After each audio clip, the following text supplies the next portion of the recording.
Shalom, Bapak, Ibu, dan saudara-saudara yang terkasih di dalam Tuhan. Kebenaran pada saat ini berjudul berkat atau kutuk. Saudara-saudara yang terkasih di dalam Tuhan, dari sejarah kehidupan bangsa Israel, kita memperoleh banyak pelajaran rohani yang sangat berharga dan berguna bagi kehidupan kita, orang percaya, saat ini. Seperti misalnya perjalanan bangsa Israel dari Mesir ke Kanaan bisa menjadi gambaran kehidupan orang percaya yang juga ada dalam perjalanan dari dunia ini ke langit baru dan bumi yang baru, yaitu Kanaan surgawi. Saudara-saudara yang terkasih di dalam Tuhan, di dalam 1 Korintus 10 ayatnya yang ke-11 tertulis, semuanya ini telah menimpa mereka sebagai contoh dan dituliskan untuk menjadi peringatan bagi kita yang hidup pada waktu di mana zaman akhir telah tiba. Bapak, Ibu, dan saudara-saudara, dituliskan untuk menjadi peringatan bagi kita. Artinya adalah apa yang mereka alami itu mengandung pelajaran kehidupan untuk kita. Jadi apa yang Allah lakukan untuk mereka itu juga bisa Allah lakukan untuk kita. Karenanya kita patut sungguh-sungguh memperhatikan fakta sejarah, ya, fakta empiris dari kehidupan bangsa Israel ini.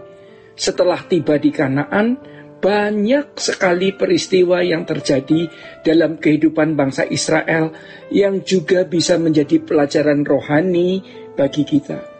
Salah satu pelajaran rohani yang dapat kita petik adalah mengenai ketidaktaatan bangsa Israel yang mengakibatkan mereka tidak hidup di dalam kelimpahan Allah. Saudara-saudara, Allah memang berjanji menyertai bangsa itu, memberikan sebuah tanah yang berlimpah susu dan madu, memberikan kemakmuran dan kejayaan. Tetapi fakta yang terjadi dari pengalaman yang ada atau fakta empiris menunjukkan bahwa seringkali bangsa Israel hidup dalam penderitaan. Panen yang gagal misalnya, ya, karena disebabkan oleh berbagai penyebab seperti adanya belalang pelahap. Mereka juga ditimpa berbagai bencana, ditindas oleh bangsa asing dan berbagai penderitaan lainnya. Dan puncaknya adalah ketika bangsa Israel terusir dari tanah perjanjian, terserak di seluruh dunia yang dikenal sebagai diaspora. Dan itu terjadi sekitar 600 tahun sebelum Masehi. Bapak, Ibu, dan saudara-saudara yang terkasih di dalam Tuhan, negeri terakhir mereka, Yehuda, ya, yang berkedudukan di Yerusalem, runtuh oleh Babel. Dan sejak saat itu, bangsa Israel tidak pernah memiliki kerajaan. Sesaat orang-orang Yahudi yang dipimpin oleh anak-anak Makabe di abad 2 sebelum Masehi juga mau membangun sebuah pemerintahan, tetapi digilas habis oleh kekaisaran Romawi, dan itu juga bagian dari terseraknya bangsa Israel ke seluruh dunia. Dan di perantauan pun mereka mengalami penderitaan yang sangat berat. Kisah sekitar Holocaust yang dikenal dengan Shoah di dalam Perang Dunia Kedua dari tahun 1939 sampai tahun 1945,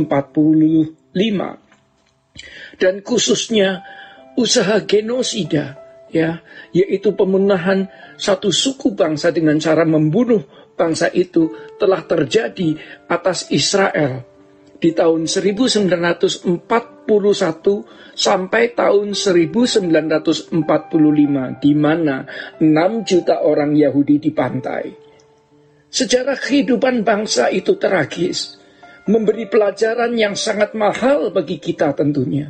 Ya, sebagai kita orang percaya yang hidup juga pada zaman ini. Penderitaan yang sangat mengerikan ini membuat kita bisa takut dan gentar terhadap Allah. Oleh sebab itu, jangan main-main dengan Allah. Jangan sembarangan terhadap Allah yang hidup. Namun, pertanyaannya, mengapa bencana itu terjadi atas bangsa Israel yang adalah umat pilihan Allah? Jawabannya yang tepat adalah karena mereka tidak dengar-dengaran kepada Allah. Mereka tidak taat. Mereka tidak hidup menurut jalan yang Allah tunjukkan. Itulah sebabnya Tuhan memberikan kepada mereka perintah yang tegas mengenai kenyataan adanya berkat atau kutuk di dalam Ulangan 28.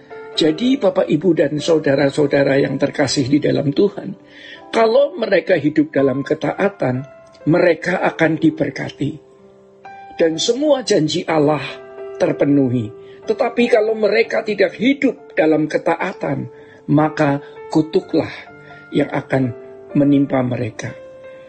Saudara-saudara, ayat-ayat firman Tuhan ini mestinya membuat kita gentar, membuat kita takut akan Yahweh Elohim yang Maha Kudus, yang kedaulatannya sempurna. Dan Allah menegakkan tatanan dalam kedaulatannya secara konsekuen dan konsisten. Jadi kalau dilanggar, Allah sendiri tidak bisa menghindarkan kutuk dan hukuman atas orang-orang yang sebenarnya Allah kasihi. Itulah kedaulatan Allah dalam tatanannya, ya. Tidak ada kompromi dengan siapapun dan apapun.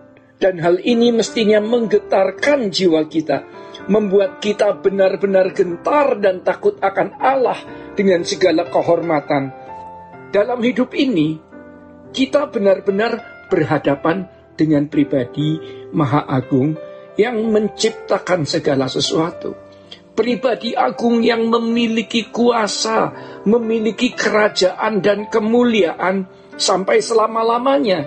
Pribadi agung yang berkata kepada kita umat pilihannya, kuduslah kamu sebab aku kudus. Seperti yang dituangkan di dalam 1 Petrus 1 ayatnya yang ke-16 dan 17. Jadi Bapak, Ibu, dan saudara-saudara yang terkasih di dalam Tuhan, Dia memperhatikan semua perbuatan kita, kudus atau tidak, dari setiap kata yang kita ucapkan, dari setiap kata yang kita tulis di gadget kita, dari setiap renungan hati, pikiran, dan perbuatan kita, sudah tidak boleh lagi sembarangan. Setiap manusia diberi kehendak bebas untuk menentukan keadaannya sendiri. Dari kehendak bebas inilah manusia akan memperoleh apa yang patut diterimanya. Apakah berkat atau kutuk? Apakah rahmat atau laknat?